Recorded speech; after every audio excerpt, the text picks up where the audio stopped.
Have you ever felt like a sellout? Well, I kind of do. Probably a couple of months ago, a representative from Autel, A-U-T-E-L, sent me an email and said, "Hey, we saw your YouTube channel. Do you want us to give you a free code reader?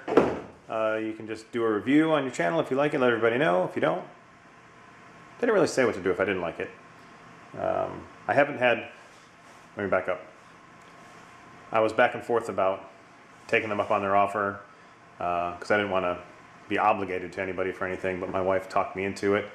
She's like, "Hey, free OBD tool, go for it." And I priced it out, it's about $70 or $80 online. I'm going to go ahead and put a link to it in the description below. I think there's a 20% off if you purchase through that link. I'm not affiliated, I don't get any money for it, so I'm going to try and give you more of a first impression. I've just taken it out of the box, just opened up the box, and it has this little case. This is the actual device. It's got a user manual, and it comes, of course, with a cable, so you can plug it in to your car. What I'm going to do is my Volvo outside,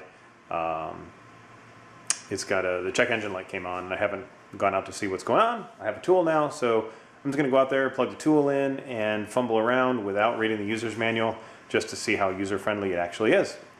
And then we'll see what's wrong with the car, and maybe I'll fix it, or maybe I'll have somebody else do it.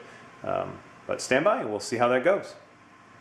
Welcome to Oak Hollow Garage. My name is Thomas. We are sitting in my 2009 Volvo C30. Honestly, can't remember what year it is. I think it's 2009. And I'm about to plug in the MaxiLink ML529, and let's see if I can do this with one hand. There we go. All right. We're powering up. Tighten this down. Okay, so here's the screen. Ready test. Let's try that. Actually, let's go to setup. See what setup has. Language should be English. Configure monitors. Okay. Let's do that to go back. Unit of measure. Oops, sorry. Metric. We'll go to English. Key beep. I'll keep the beep on because, you know, status beep, tool self-test, vehicle show set on. Okay. And let's just do check. See what happens. I shouldn't need to turn the vehicle on, but I might. This is in real time. Let's see what happens.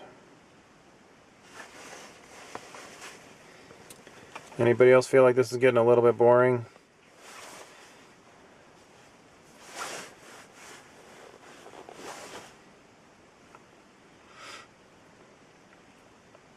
By the way, I haven't actually turned my vehicle on to see if the check engine light is still on.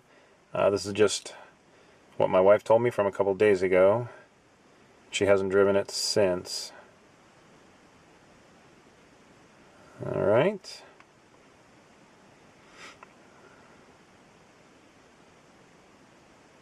I don't know if the vehicle's responding or if it's still waiting, but the status bar is going, so maybe it's asking questions here. I'm not super familiar with, well, I've never seen these tools.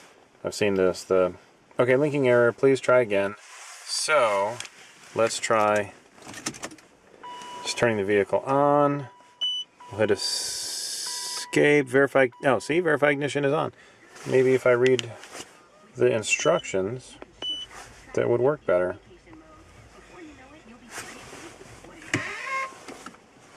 We don't need to listen to the radio. Oh, look at that. Reading system status, please wait. That's much quicker when you have the vehicle on. Yes. Erase previously stored data to save data from this test. Yes. Read codes. Reading codes. There's this lit up, so it seems like there's something. Evaporative emission system leak detected. Small leak. P0442. $10 generic. Interesting. And then there's 2 codes. Alright. So now what do we do? Let's see. Let's get escape. Let's go ahead and, just for the hell of it, we'll erase the code.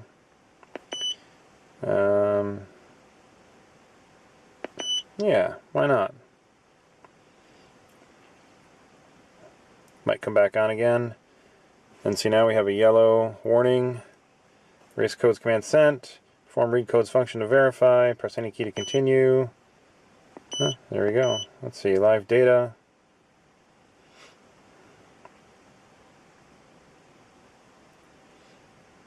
It's going through a bunch of different things. View data. Complete data set. Let's see what we got. Apparently there is no information.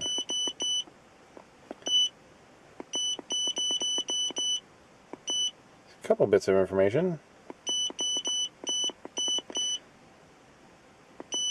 Probably would get more info if the vehicle were on, but pretty neat.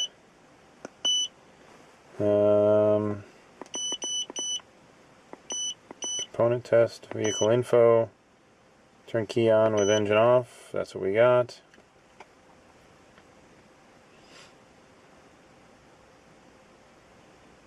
Vehicle ID, yeah, 2009, how about that? Calibration ID, see what that is, okay. Whatever that is, in use performed track.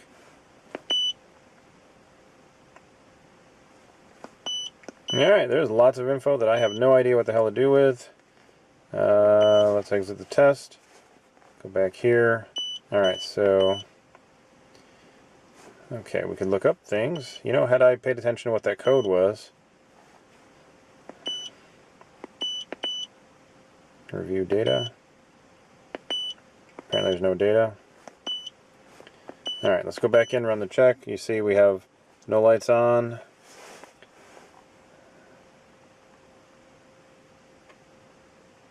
Reading status. Okay, errors previously, yes, we'll erase. Read codes. So we got a yellow warning light now. Not sure what that means. It says no codes. Codes are stored. So this does work to erase codes. Go back out. Let's see what this is. Ready test. So far I feel like this is a very easy tool to use. I'm going to go back. Oh, look at that. There's not a lot of info. We got a little red light flashed on and then off. Don't know why. I also do not know what this button does. I assume that tells me things. Maybe this will tell me what the button does. Alright, so...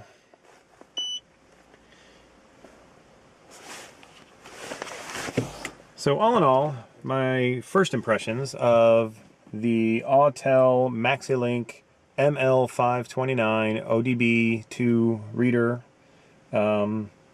pretty positive, easy to use. I'm ignorant of many of the settings and status codes that it's showing me, but I think this would probably be a pretty good tool for the DIY at-home user. I think it's pretty neat. I'm going to go back and actually read the instruction manual and review this tape and find out what the exact code was. It's not tape, it's digital. Don't listen to me, I'm old. Review the recording and find out what that code was. It didn't seem like it was a big deal. I'll tell her she can actually drive the car. She's just causing pollutants. I'll try and diagnose and see what the part is. The thing said it was a $10 fix. I'm going to do some research and find out and see how accurate that is. And I think I'll get back to you guys on that before I upload this video. So I'll kind of give you some type of a wrap up as far as was this tool accurate with accurate? Was the tool accurate with its estimate, if that's truly what that was? And we'll see. But if you don't want to wait around, go ahead and hit that link below and pick yourself up one of these MaxiLink ML529 OBD tools from Autel. I think it's probably a pretty good deal, especially at 20% off. Thanks for checking in. I will get back to you guys real quick as a wrap up on this video. And otherwise, thanks for tuning in, and I will catch you guys later. Okay, as a wrap up, I did a little bit of like 5 minutes worth of Google internet searching, and there's a number of different things that could be contributing to the issue with the emissions evaporator small leak. One guy said that it's pretty common. There's a little J hose underneath the vehicle, kind of right near the fuel tank, that will develop a crack just because it's out in the elements, and that's what happens to old rubber. So if that's the case, probably is a $10 part, and I'm going to give a thumbs up to Autel's guess that it's a $10 fix.